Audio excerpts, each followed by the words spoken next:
Hi everyone and welcome to the Squeaks and Nils channel with me, Lucy. Today I'm going to talk to you about one of the most fascinating, cute and frustrating pet geckos in the reptile hobby. It's the mourning gecko. As soon as I found out that mourning geckos existed, there wasn't a lot of chance that I was going to end up not getting some for our collection. They aren't just adorably small and fast and fun. They have something that makes them almost unique in the world of reptiles, and that is parthenogenesis. Parthenogenesis is an amazing natural biological thing whereby a species breeds essentially through cloning. All mourning geckos, well, almost all, a tiny percentage are boys, but almost all of them are female. And those that are very rarely born that are male are almost always infertile. The women reproduce completely parthenogenically. That means that within themselves, they produce eggs that are fertile, little copies of themselves, and lay them. That means that if you buy mourning geckos as pets, even if you only have one or two, within a couple of years' time, you're likely to have an awful lot of them.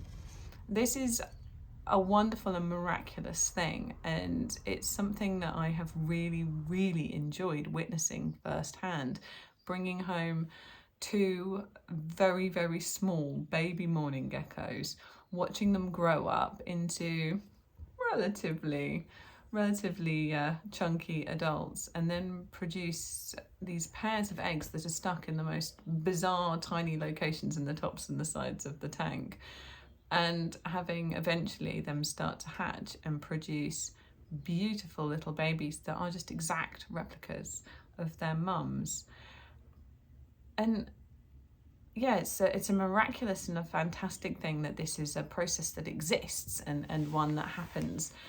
But it is also one that raises a few questions in terms of the ethics of animal keeping and in terms of practicalities. So normally when you buy a pet, most pet owners don't intend to breed.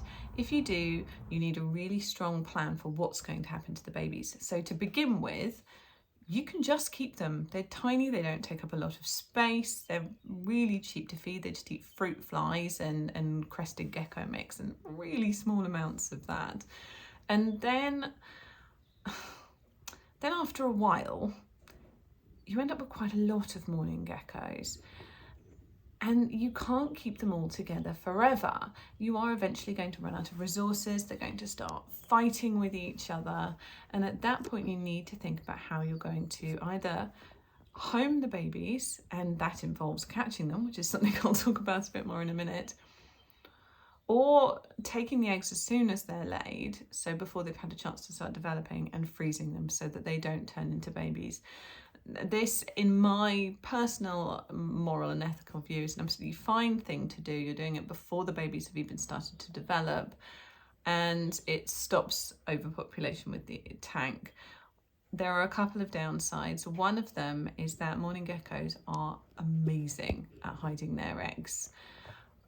About a year ago, I upgraded my mourning geckos from a small Exoterra to a much larger one, and I cleaned out the entire tank and put in everything totally new. I made it up for my husband to use for his mantis. The only thing that I kept in the tank was the drainage layer at the bottom, so the clay balls with the mesh over the top. Not for a second did it occur to me that there might be something down there. Anyway, Mantis had been in his tank for about 2 weeks when my husband called to me that there was a gecko in the Mantis tank.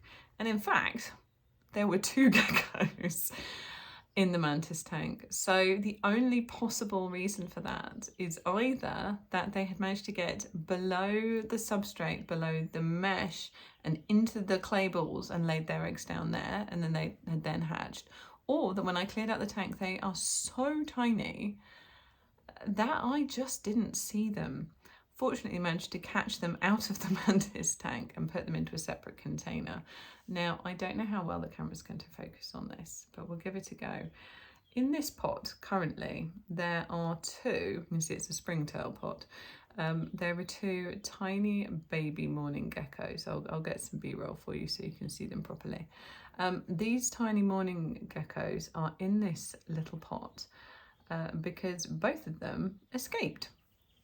I keep my mourning geckos in a habitat now, and there are a few ways that they can escape. Some of them are through where the cabling goes. I don't think that's the case with ours because I don't have internal lights, they're over the top on the tank.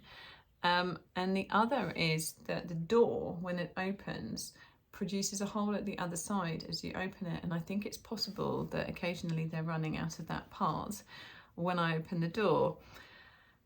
Regardless, there are two results. One of them is that I currently have a tiny pot with two mourning geckos that I'm going to let grow up a little bit more before I put them back in with the mums. And the other is that this weekend I am going to need to, I'm looking over there because that's where they are. I'm going to need to take the day gecko tank off the top, which is heavy. It's like a built up bioactive tank.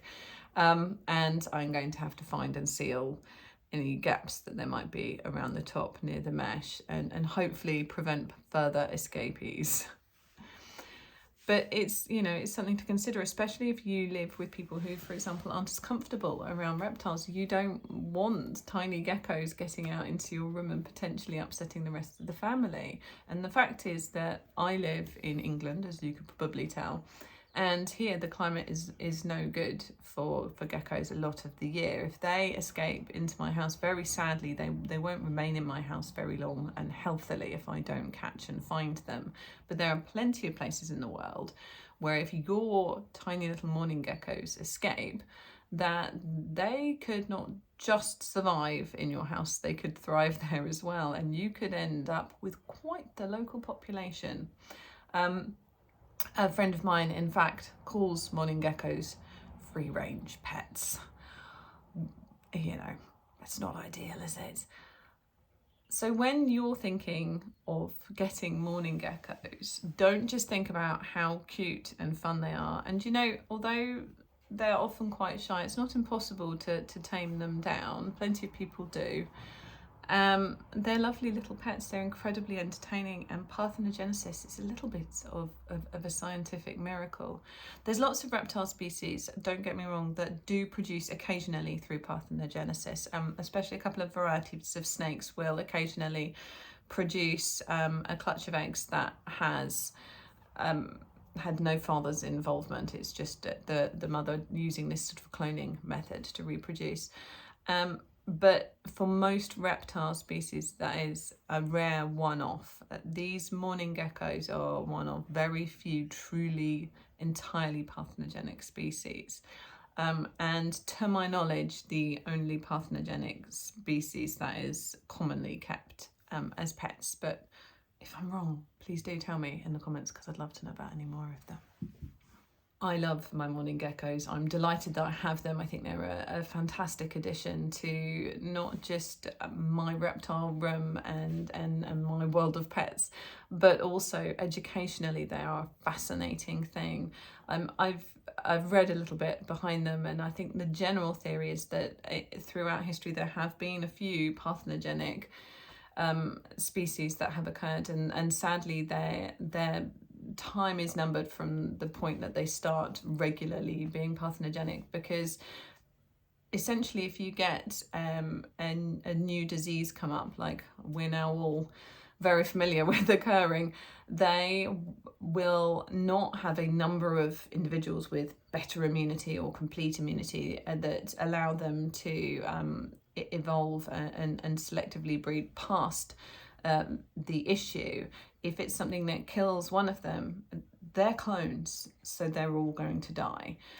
So the likelihood is that mourning geckos in a few hundred years time very sadly might not be around anymore, but whilst they are an absolutely fascinating scientific miracle, and I totally love them. But if you want to bring home some mourning geckos, bear in mind that some mourning geckos will turn into a whole bunch of mourning geckos, and that's a big responsibility. And so just make sure that you're comfortable and able and have the resources to either rehome the little babies when they arrive and to catch them, they are fast, or to manage the situation with the eggs in a humane manner as soon as they're laid and before they're developed through freezing. Do let me know your thoughts. I absolutely would love to hear from anybody else who has mourning geckos or who overly ponders the ethical questions of parthenogenic species in the same way that I do. And I'll see you in the next one.